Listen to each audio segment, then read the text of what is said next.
Well, how you doing, everyone? Welcome to this episode of the Cajun Conservative Show, where we talk about life, we talk about liberty, and we talk about the pursuit of happiness, and we show you, the audience, that us Cajuns here in South Louisiana do have intelligence.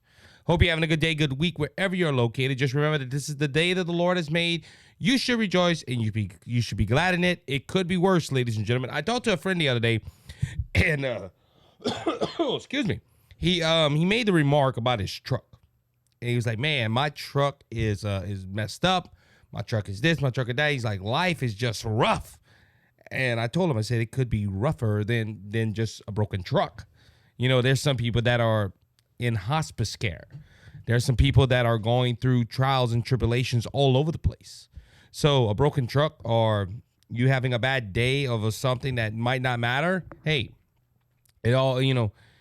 it could be worse. Let me just say it like this. But anyway, it spiritually, it could be worse for anybody if you don't know the Lord. So that's why we encourage you to follow the Lord Jesus Christ. On a different note, if you're listening and you're a regular listener, like Isaac, where were you on Thursday morning? Well, I had to work. And with ministry and with this new job I got a lot of more hours I have to work. So to get into the studio sometime is hard. But I'm going to work out my schedule. We're doing some stuff. We're trying to rearrange our times to get a show to you every Thursday. You will have the Monday morning show because I do that on the weekends, and I'm off every weekend. So that's what is going on. I apologize, but everybody that's a new listener, if this is your first time listening, welcome to the Cajun Conservative family, by the way. And also hit the subscribe button and follow. It'll help me greatly if you do. We release a show every Monday, and we release a show every Thursday. We will have some changes coming up in the beginning of the year, and we're just trying to lighten up the studio here. So we're gonna have some changes and all that good stuff. But remember that whatever happens, God is in control. That's what we're gonna touch on. To have our life. We just got to remember that Christ is in the center of everything. All right, so let's go ahead. We have a lot of news, ladies and gentlemen, and but I found this piece in the Daily Caller, and I thought it was a pretty good article to open up on. And look, ladies and gentlemen, the economy is bad. I deal with a lot of people on the left. I haven't made a TikTok video in a while, and that is because, again, of scheduling, work, and all that stuff. I can't make it all the time. Or I can't, do like I used to do. I used to have time to where I could put TikTok ads or TikTok shorts and YouTube shorts and all that. It's hard. It's hard right now. But like I said, hopefully with the new schedule, we can go ahead and get a lot of that done. Y'all pray that, that I become a big time podcaster and I could do this all the time. But I deal with a lot of people on the left, and some people are just out there. They think that President Biden is doing a real good job. They think that there's some people out there that think Biden is the greatest president ever in American history. There is some that believe that the economy is really doing well. And look, ladies and gentlemen, to the Democrats' credit, inflation has come down. And gas prices are down a little bit. And like the White House tweeted out, 14 million new jobs, student debt relief for millions of borrowers. The only ones that really helps is the student that borrowed the money from the taxpayers that fund the government. The most significant gun violence prevention legislation in nearly 30 years. We're still having violence.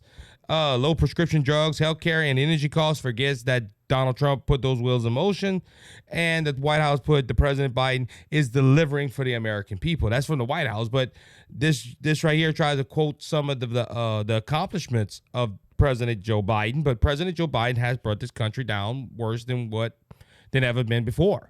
Like I said, look, Jimmy Carter's wife passed away last week, and she was laid to rest at the time of this recording. And look, ladies and gentlemen, Jimmy Carter's there. And look, Jimmy Carter's in hospice. And look, I pray for Jimmy Carter. I pray that his health improves. Ladies and gentlemen, but on a note, this president, Jimmy Carter, can go to his grave saying, look, I was not the worst president of the United States. And unless there's one that comes after Joe Biden, Joe Biden will be labeled the worst president of the United States because he quotes like jobs. Okay, 14 million new jobs. Ladies and gentlemen, that is because people have to get 2 or 3 jobs to survive. Think about that, okay? People in America working a 40-hour week should be able to pay their bills.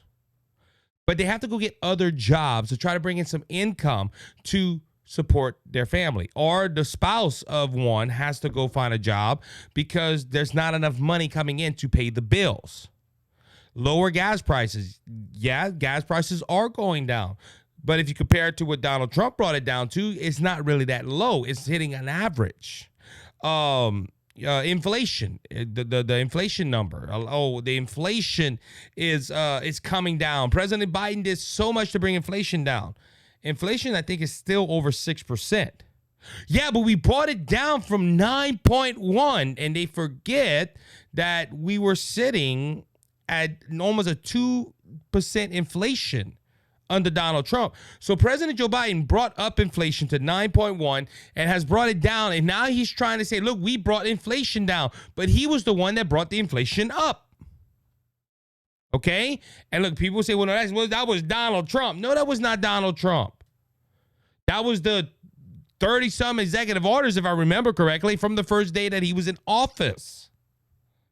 And ladies and gentlemen, this is why I turned to this article today from the Daily Caller, which I think was a great article written, and there was a poll written, and this is what the article's this is what the article is titled: "Faith in the American Dream Plummets Under Biden." This is a poll. This was done by the Wall Street Journal and NARC, and approximately 36% of voters say that the American dream, as defined as the notion that if an individual works hard, they will get ahead, was down from 68%, who said that the same last year. So, ladies and gentlemen, the year before, 68% of people said, look, the American dream is going forward. You can still achieve the American dream. But now only 36% of Americans that they polled say no. The American dream is no longer existed. Now, what is the concept of the American dream? The American dream is basically that anybody can be successful. Anybody can make it, and that is true. The dream is still there. I'm not going to be one that's doom and gloom and tell you that the American dream is dead, is gone, it will never happen again. But ladies and gentlemen, it's harder to achieve it now, especially under this current president. And like I said, the concept of the dream that anybody can make it, anybody can be rich, anybody can be successful. But ladies and gentlemen, the dream is dying. It's not dead, but it's dying because of high inflation. Oh, Isaac, hold on. You said President Biden brought down the inflation. He did. But it's still high. And look, also on that note, you notice the White House never talks about, or the media never talks about how the cost of living is still going up. Inflation's coming down, but the cost of living is still going up. They don't talk to you about that. Half of the poll representatives said that the quality of life in the United States is poorer than it was 50 years ago, compared to less than a third of representatives who felt it was better. Now, these are poll numbers, ladies and gentlemen. The idea of the American dream seemed more unattainable to women and younger poll people.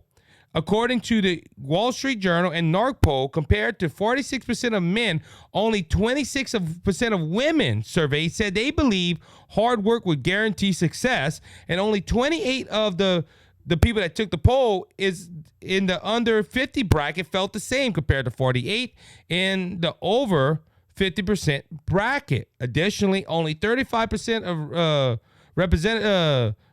people who responded to the poll felt the economy was in good condition, according to the Wall Street Journal and the NARC poll. Higher inflation rates across the board have pressured Americans to spend less on non-essentials such as vacations or eating out, and price increase were the biggest financial issue for 82% of Americans as of November of 2023. Ladies and gentlemen, and look, I'm here.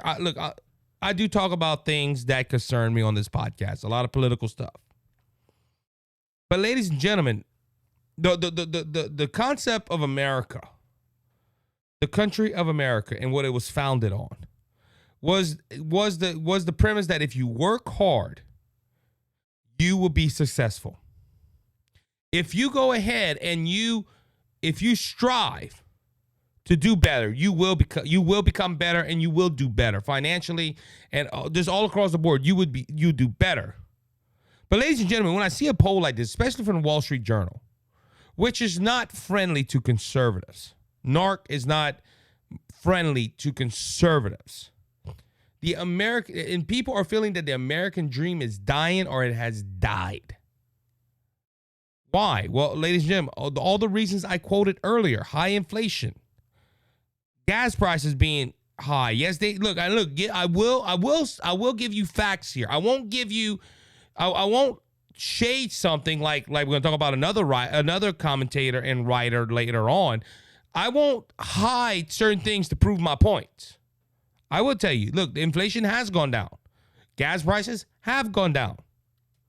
But if you compare it to the Trump era, it's still high. So and also the cost of living, like all the things I brought up. This is why the American people feel that the American dream is dying.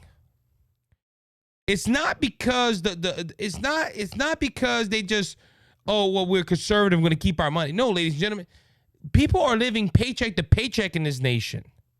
And it's sad, okay? It's sad when you work your pants off for something, and all you see is high taxes. All you see is money hungry, grabbing politicians, and I'm going to say politicians because they're the left and the right. They both like money, adding more and more debt to this country. They're printing up more and more money, which adds to the inflation, all because they want to keep the government open, or they got to keep the government running. And look, we need government. I'm not against government. All right, I'm not against like there's some people in the libertarian movement that believe that we should get rid of all the government, we should get rid of all the cops, we should get rid of all that. I'm not like that. I'm not that far right, ladies and gentlemen. But the government is wastefully spending money. They're wastefully spending money, and to pay their bills, they're charging us more as American citizens. And look, I know a lot of small business owners, ladies and gentlemen. Look, I'm somewhat labeled as a small business owner. As BJS Media, we're trying to grow this business. But ladies and gentlemen, it's hard. Look, my boss now is a small business owner. I know another small business owner that collaborates with my boss. My parents are small business owners. And ladies and gentlemen, it's not getting easier. There's always a new law. There's always a new tax. There's something that always pushes people down.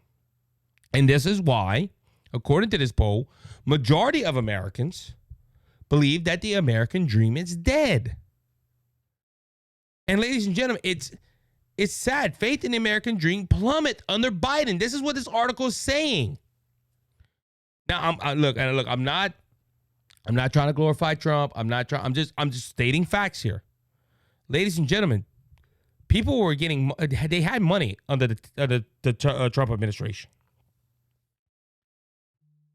Gas prices, at least in my part of the world, was under $2. I think it was like $1.72 to $1.75. It was between $1.70 and $1.80 a gallon. Ladies, we were oil independent. That's why gas prices could go down. Ladies and gentlemen, inflation was under 2% or right at 2%. This is facts. We didn't have no war in the Middle East to drive up the oil prices. Putin maybe thought about going to Ukraine, but he didn't dare go because Trump was there. Ladies and gentlemen, people had hope under Donald Trump. People were happy under Donald Trump. But some in America, let me just say it like that, voted for a man that was senile and liberal. He ran as a moderate, but he wasn't. People voted in America and thought that an old senile grandpa sitting in the White House would be better than a man that had things done. Donald Trump was not in politics long, ladies and gentlemen. He's about to go. He's running for his third time as president. And I think if you had to round up probably 10 years being in politics or involved in politics, now he would endorse and stuff, but he would, like, as for running a campaign, he's been doing it now for 10 years. Biden has been in office for over 40 years and did not get as much as accomplished as Donald Trump did. Now, I'm not trying to say this isn't a campaign ad for Donald Trump. I'm just trying to tell you the facts. People don't want Biden in office no more. I feel that. This poll showing that the American people don't want Biden no more. When the faith in the American dream is dying because of politics, and look, just not Biden. I believe this is Democrats all across the board as well. They don't want Democrats in office no more. Now, people might say, well, what about Kentucky? What about the last elections? What about this? What about... Okay, you can have your point on that. But ladies and gentlemen, right now, people are starting to feel the pinch. People are starting to feel the economy the economy is struggling. The Biden economics isn't working. And because of that, they lost faith in the American dream, what made America great, that anybody can be successful. Anybody can make it. But it's dwindling. Now, look, on my closing statements, before we get into our second segment, I believe the American dream is still alive. I believe every American has an opportunity to be successful. Every American on this planet, in this country, can make $1 million if they dedicate their lives and they work hard and they they find something that they could do to be successful and not give up. Every American can do that. And look, when I mean every American, I mean every race, every gender, every American has the opportunity. But ladies and gentlemen, I do agree with some people in this. I'll probably be in that stat of saying it's possible, but it's very difficult. And ladies and gentlemen, the government isn't supposed to be like this. The government isn't supposed to make it harder for the American people to succeed. They're supposed to help us succeed. Because if we succeed, the government and the country will succeed. But ladies and gentlemen, when you have, and look, I'm talking about both sides, right and left. When you have politicians in Washington, right and left, like I said, that care more about their pocketbook and their party's agenda than the American people, this is the problem we have. Faith in America, faith in the American dream should still be alive. But ladies and gentlemen, it's hard to believe it because of our country's ways. With that being said, we're going to go ahead and take a break. We'll be right back in a few moments, so please stay tuned. How you doing, everyone? Isaac Hayes here. I'm here to talk to you about Smith Truck and Equipment Sales. I've been part of the trucking industry for a few years now, and I know the importance of finding a company that won't just sell you a truck or piece of equipment, but will take the time to know you and help you through the process and checking in on you after the sale. That's why we are proud to announce our partnership with Smith Truck and Equipment Sales. Smith Truck and Equipment Sales is a family-owned and operated pre-owned truck and trailer dealership in Lafayette, Louisiana, who have been serving Acadiana for over 40 years. They offer full service, parts and accessories, and financing. They also buy used trucks of all makes and models. You can visit Monday through Friday from 7:30 to 5 at their location at 3010 Northeast Evangeline Thruway, or visit their website, SmithTruckSales.com. You can also give them a call at 337-234-0557 and let their friendly and experienced staff take care of all your truck and trailer needs. Smith Truck and Equipment Sales. Tell them the Cajun Conservative sent you. Cleansed and made us whole.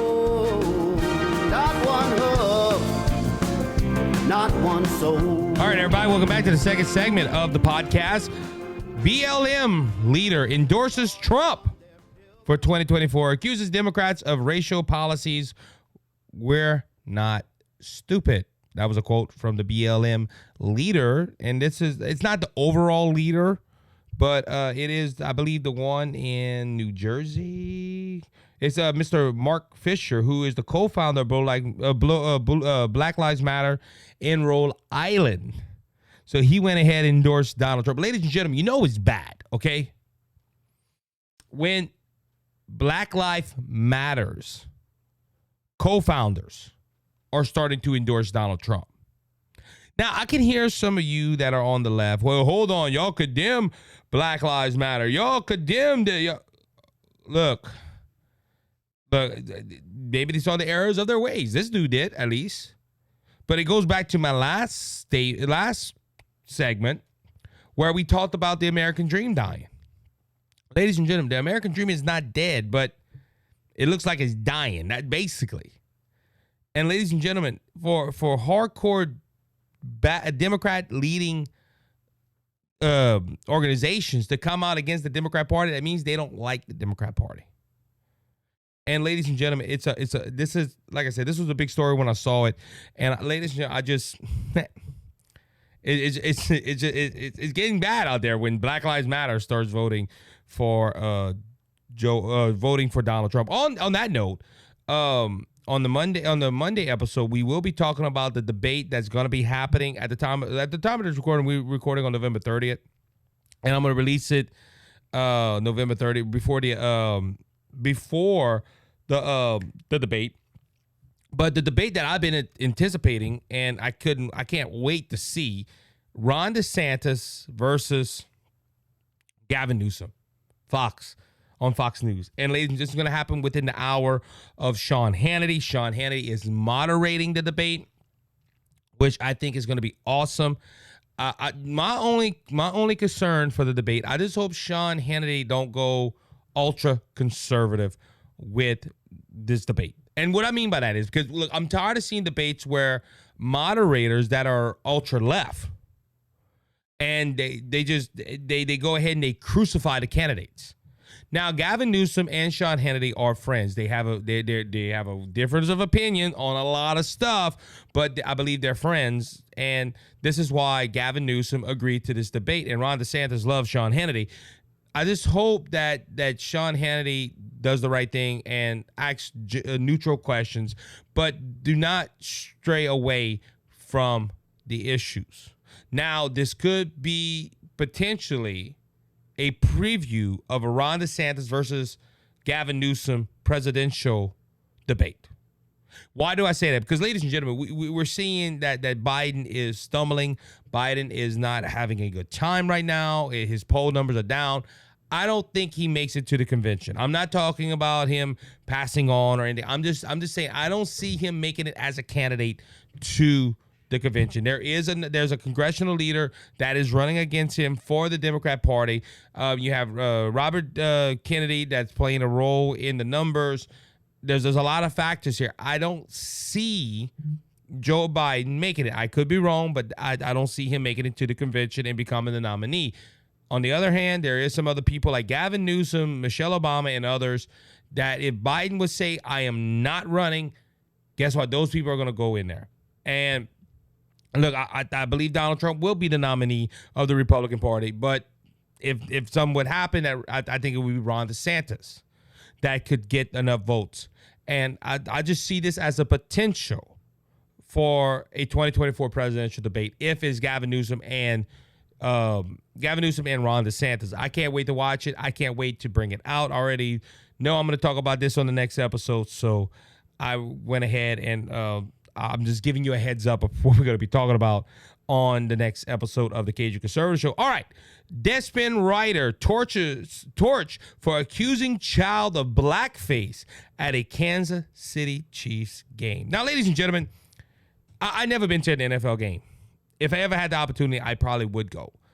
I've been to college ball games. I've been to tons of high school football games. Right now, we're in the middle of the Louisiana high school football playoffs.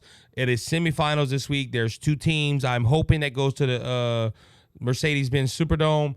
if that happened. No, I say Mercedes. It's the Caesars Superdome now. I forget when I grew up, it was Louisiana Superdome. But anyway, I'm chasing a rabbit right there. But if I ever had the opportunity to go, I would go to a game. Now, an experience like that, especially if you take a child, you want them to live out that experience. You want them to feel the energy in that stadium or in that dome. You really want, and it should be an experience like no other. And ladies and gentlemen, it's sad that a 9-year-old child is getting publicity right now. And it's not nothing for good. As the article read, a newspaper who I'm not aware of, I never read Deadspin, is a sports newspaper, and a writer for the sports blog he went ahead and struck a nerve online after he accused a child of wearing blackface at a Kansas City game. Now, Deadspin put this article in there, and they called for the NFL to speak out against this. What it was is, and I don't have the name of the child here, but this 9-year-old boy went to a Chiefs game, I think with his dad. They were playing the Las Vegas Raiders last weekend. And he wore a Chief headpiece. He had a Travis Kelce jersey on, and he put face paint on him. And CBS, now everything is done by a producer in a van. If you never watch the NFL or shows, you will see that they're in his van, all these screens. Ladies and gentlemen, I've been inside the Sunlight Broadcasting Network building for Jimmy Swaggart Ministries, and you see all the panels. You see the producer sitting there telling people what to do on live shows or in recordings. They're dictating the camera how to go. And just so happened, when the producer told him to look at this little boy and put the camera guy on him, this 9-year-old boy turned, and the face paint color she had was black and red. And all they caught in the camera was this profile of the black paint on his face. And instantly, this triggered this writer of Deadspin to criticize this 9-year-old boy, calling him a racist, calling him offensive to the Native community because he is wearing a headpiece. Then criticizes CBS in the NFL for not calling this out when it happened. Now, as I said in the first segment, this guy don't do what I do and tell you all the facts. But the facts of the matter is, this little boy didn't have his whole face with black paint. On one side, he had red paint, which matched his outfit. Ladies and gentlemen, as I said, this is supposed to be enjoyable for a child. Look, like I said, I never went ahead and went to a football game with paint all over my face and all that. I'm not that crazy of a fan.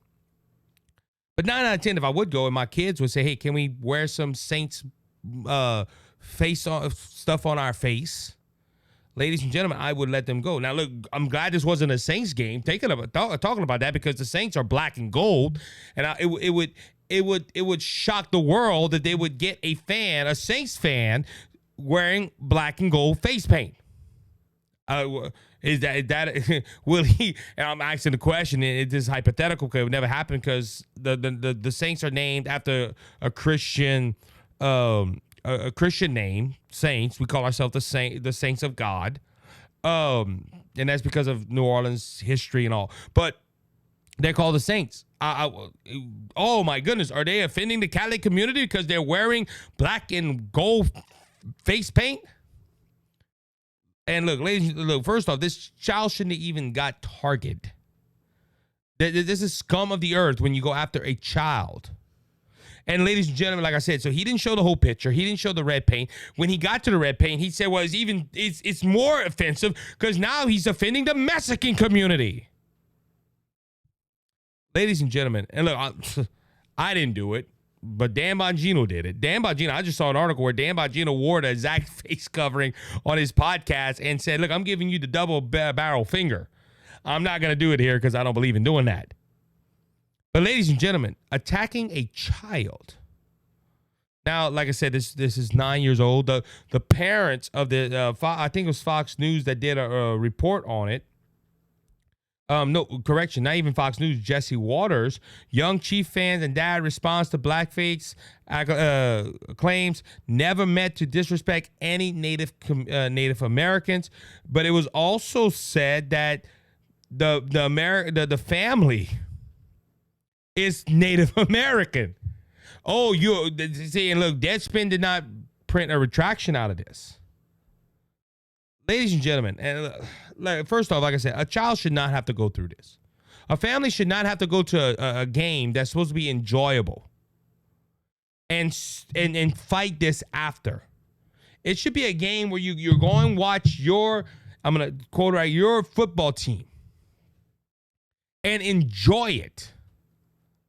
But have the national spotlight on you because of the face paint you wore. Now, I'm just thinking about this. I don't know why the Native Americans would be offended at this. Didn't the Native Americans smear war paint on their faces before they went into battle? Ladies and gentlemen, a chief, to have a headpiece like a chief, it is an honor to be a chief in the Native American community. But you have liberal whack jobs like the writer of this article from Deadspin politicizing all this. Which leads me to my next point for this story. When did... I'm just thinking about it. I'm going to offend some people, especially people on the left if they're listening. When did you become a sissy? Where everything you watch is offensive, liberals. I'm not talking to the conservatives. We're fine. Okay? You know, it goes to the point like this. When we're offended, like at the FBI arresting a preacher on the street for standing in front of an abortion clinic. Or we're offended by the people that come against the rights to pray and preach, or the people that criticize us for being pro-life. We get offended, and they tell us, shit, just let that roll over your skin. Let that roll over your back. You're fine. You're a conservative. You can take it. But these wimps on the left see a little boy with paint on his face. Oh, we're offended. Oh, he disrespected the black community. Oh, he disrespected the Native Americans and the Mexican community. And the Native Americans and the black people and the Mexicans are like, we're not offended. But these white liberal whack jobs, oh, you need to be offended. That's blackface. The boy was not on the stage acting like a black man. He was cheering on his team. And you have a left-leaning whack job get offended at a boy cheering on an NFL football team. Their colors are red, yellow, and black. But you look, I need to find the dude's name because I'm going to call him out. Let me see if I can find it. Because, ladies and gentlemen,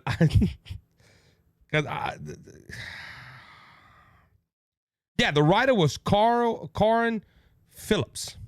Mr. Phillips, grow up, hair. Stop letting everybody and everything offend you. Ladies and gentlemen, come on. What? Watch. Okay. Well, look, even on a point, why is this dude watching football? Because didn't Colin Kaepernick compare this to slavery? He should have turned off the TV. I just can't imagine sitting down, watching a game, and something like that offends me. Now, ladies and gentlemen, look, thinking back at it. Don't like Colin Kaepernick sitting down for the national anthem or taking a knee. That offended me. That should offend every true blue-blooded red-blooded American. It should have, because he was disrespecting the country. This little boy did not put on this face paint and say, "I'm going to offend some people today." But this left-leaning whack job, Phillips, thought upon himself to hold the torch and call out this young boy for wearing a team color on his face. Ladies and gentlemen, how far our country has gone. And look on a third note, because I just thought about this. This is a sports website. A sports website pushing a political left-leaning agenda. Now, look, I've been on sports podcasts already. My good friend Jordan Taylor from Under the Lights, great guy, great sportscaster, great team out there for Under the Lights. I have been on his show, and the only time I mention something about politics is when I talk about the show. And unless they ask me something about politics, I don't talk about politics. I talk about sports because I'm there to talk about sports.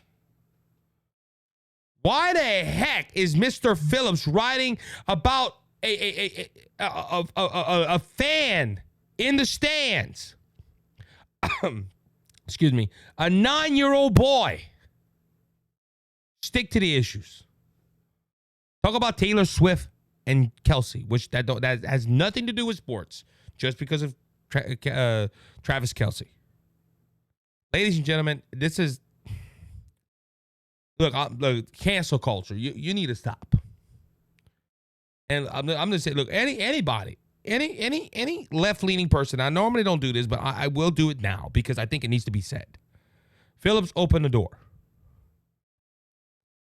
If you're like Phillips and you get offended by Land of the Lake butter or Aunt Jemima's syrup or a fan wearing black paint and call it blackface, which he did not report all the facts. He just showed the blackface to get his point across. You need to grow up hair, and you need to stop being a wussy. You need to stop being he's making me mad. You need to stop letting everything offend you. Ladies and gentlemen, I get tons of comments on my TikToks and my YouTube stuff, my YouTube videos. You don't see me coming here. It's rare if I come here and talk about a comment. But ladies and gentlemen, for this man to go after a boy like that, it's wrong. It is wrong. And you need to grow a set.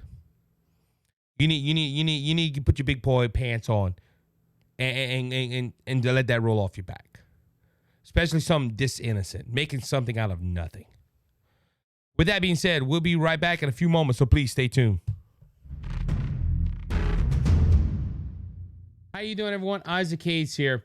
In America, hair loss is a problem for most adults. 60% of men will have to deal with hair loss by the age of 50, and 50% of women will experience hair loss in their lifetime.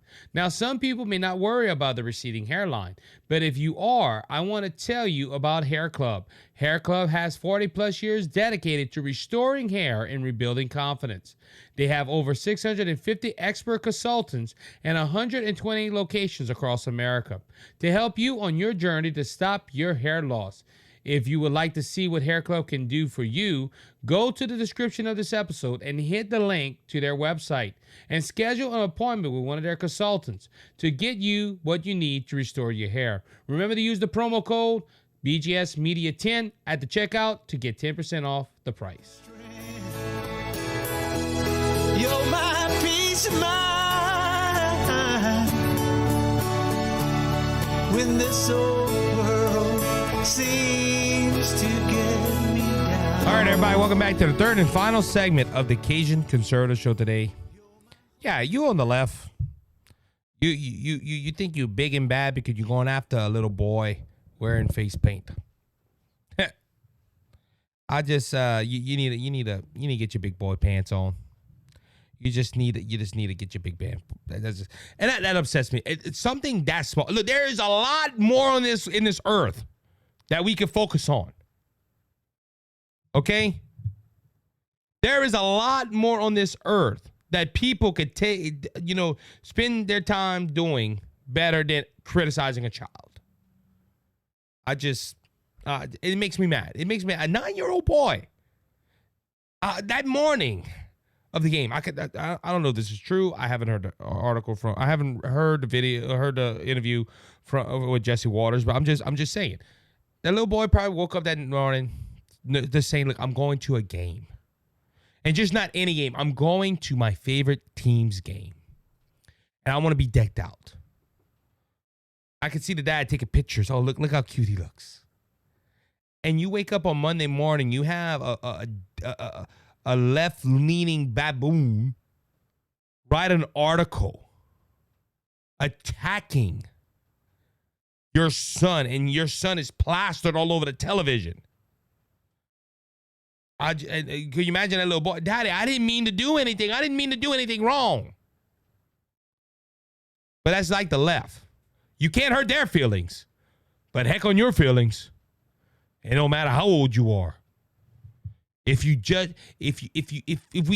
sniff a hint of conservatism, we're gonna call it out. Or racism. Or there was nothing. This little boy did not wake up that morning and say, "Look, I'm gonna go offend some black people by putting on black face paint." But I'll just call Mr. Phillip what he is, a left-leaning baboon. This left-leaning baboon watching the Chiefs game. He probably was mad because the Raiders were losing. Maybe he was a Raiders fan. And look, let's even go with that. Look, by golly, you know how many people probably had black face paint in that stadium? I'm just thinking about it. They played the Raiders. Raiders are black and silver. What about the dude that wears the shoulder pads with the spikes? And look, a lot of people have made this assumption. See, you can't tell what color that dude is. See the little boy, you notice he was white by his collar. Oh, this was a white man or a white child. See the guy is dressed in the shoulder pads with the spikes and has a black and silver face paint. You really can't tell if he's white or black. So we can't take that chance and call him out for racist, but we can call a 9-year-old boy. Ladies and gentlemen, it's sad that we got to a point where being white is a crime in America. It's sad that we gotten to a point where you being white is bad. And look, I wasn't planning on going this way, but it makes, I'm going to go this way. It's sad that we have, you have to be cautious with the black community, the Native American community, the Mexican community, the Asian community. You have to, all of the races, you have to be gentle and cautious not to offend them. But a white man, we can offend him all day long.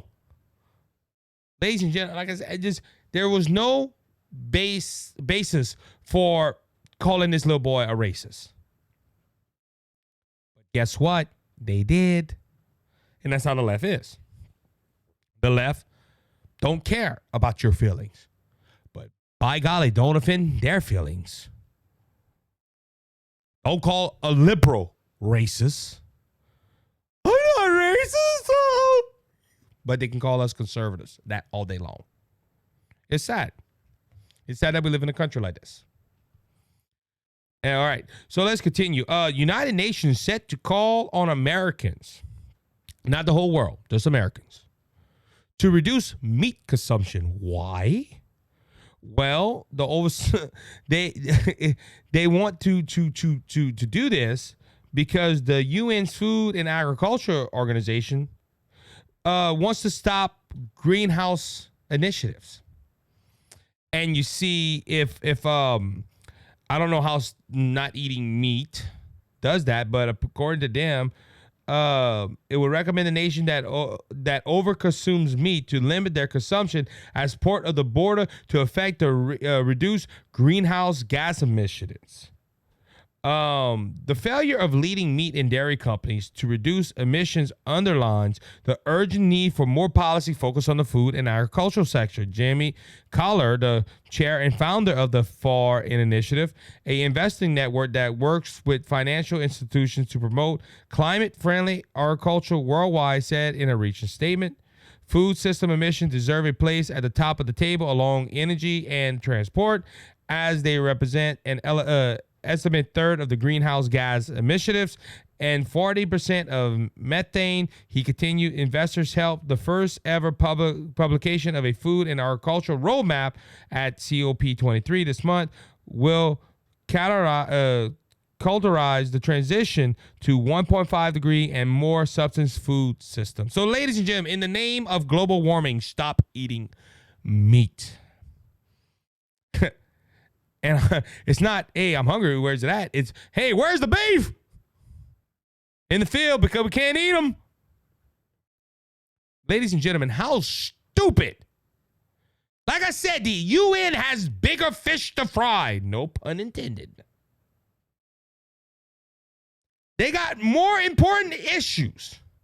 But they're calling on America to stop eating beef. Why? Because we're going to burn up. Ladies and gentlemen, if climate change is true, yes, if we do this, we'll delay it for a few years, but the beef is going to fry because it's going to be too hot. I'd rather cook them now where I can eat them and enjoy them. Let them burn now. Let them fry in the frying pan now. Let them go in the stew with my rice and gravy. Ladies and gentlemen, this country, this world is going crazy. Telling people not to eat beef because it's gonna, if you keep eating the cows and the pigs and all the animals, they gotta process that and the gas that goes in the emission, and then we're gonna die. Ladies and gentlemen, climate change, in my opinion, is a hoax. It is a hoax. It's not real. Ladies and gentlemen, come on. I'm not talking about my audience. My audience is intelligent.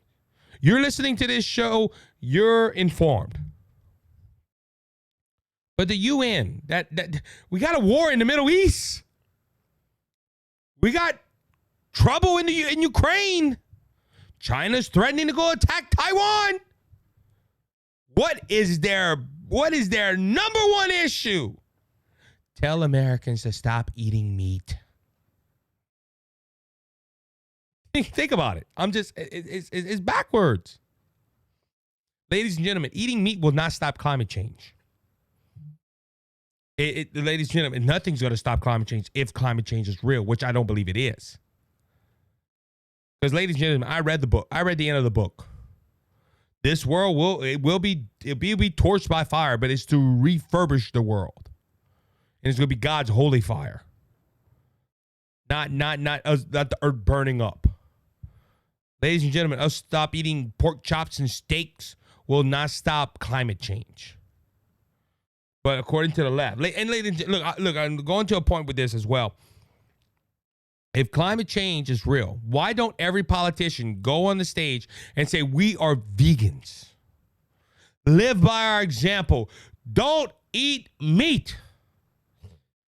You know what's going to happen, ladies and gentlemen, if the American people, if the government tells the American people we're not processing meat no more, they're going to have steaks, they're going to have pork chops, they're going to have whatever type of meat they want in their freezer.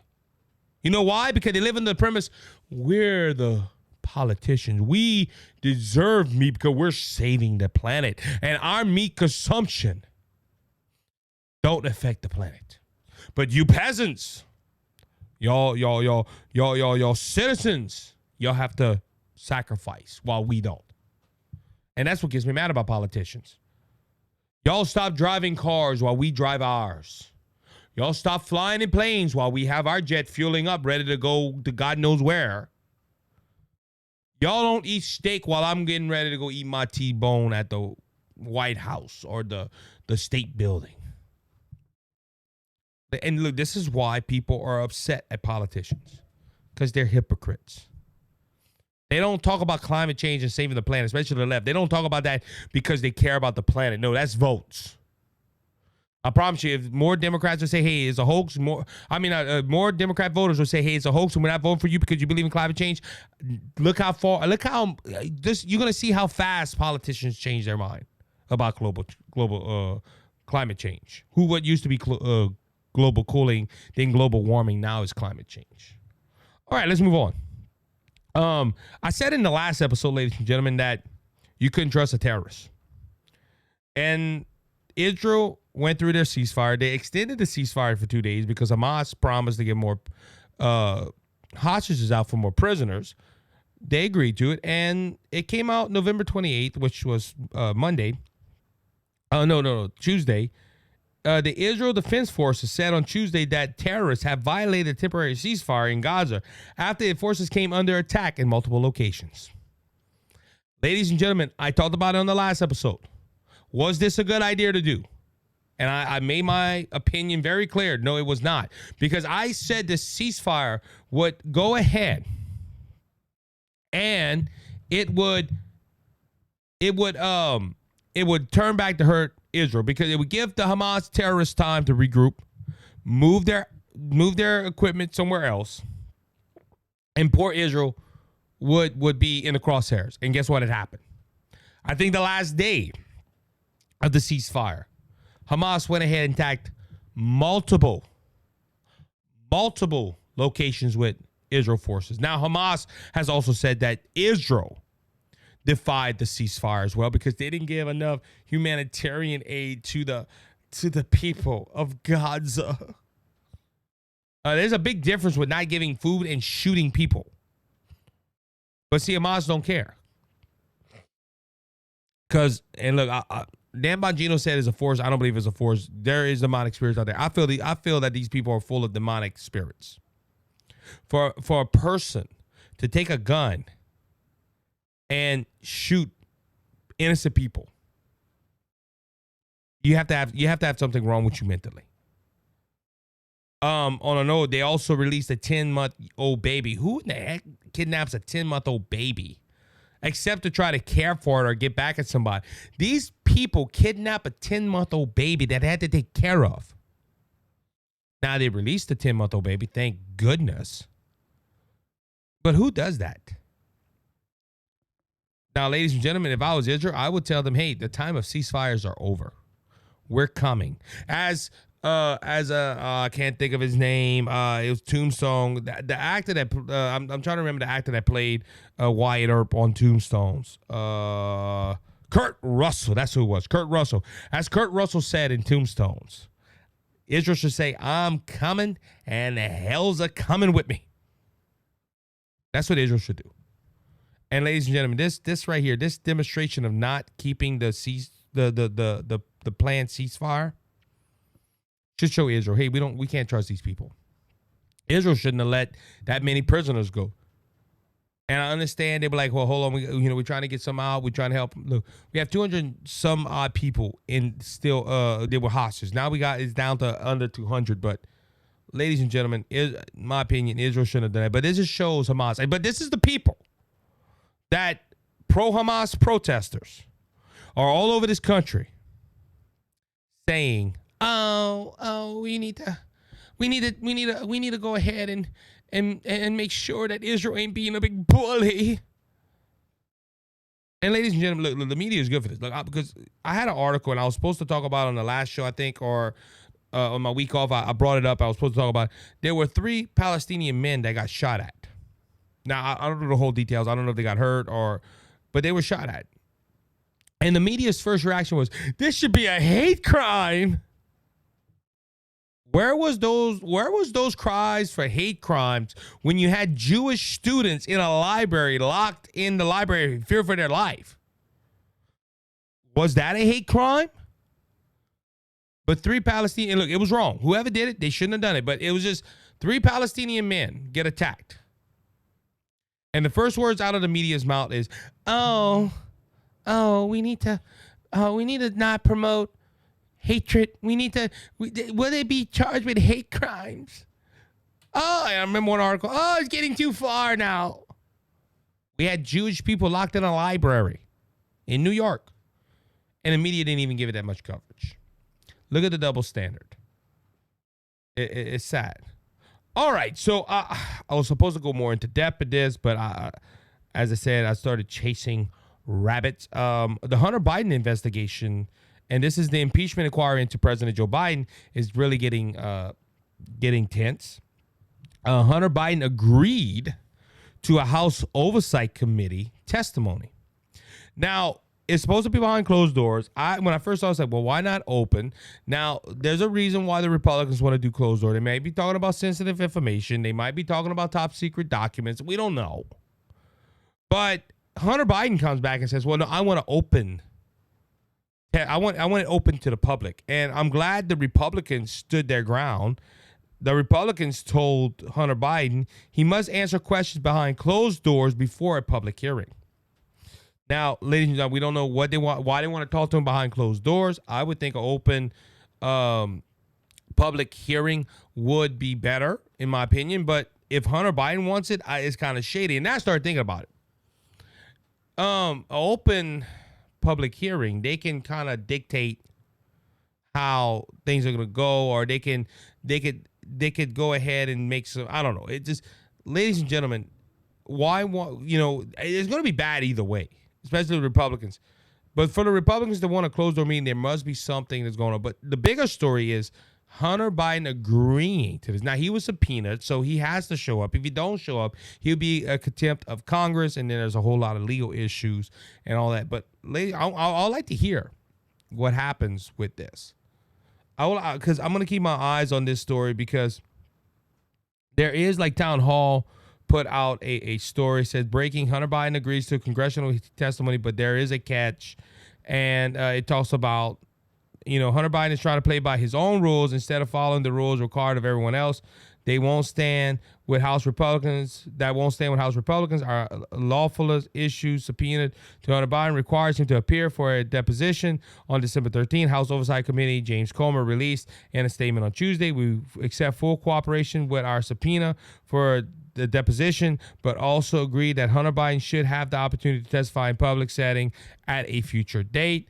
Biden has agreed to appear in front of the House Oversight Committee for our open door testimony as long as lawmakers on Capitol Hill continue their investigation into his shady business partnership with President Biden. Let me see if they say anything. They talk about the president and all. So, but like I said, ladies and gentlemen, he is agreeing. And like I said, we won't be able to see what they said behind the closed doors. Now, will he come back for an open hearing? I would hope so.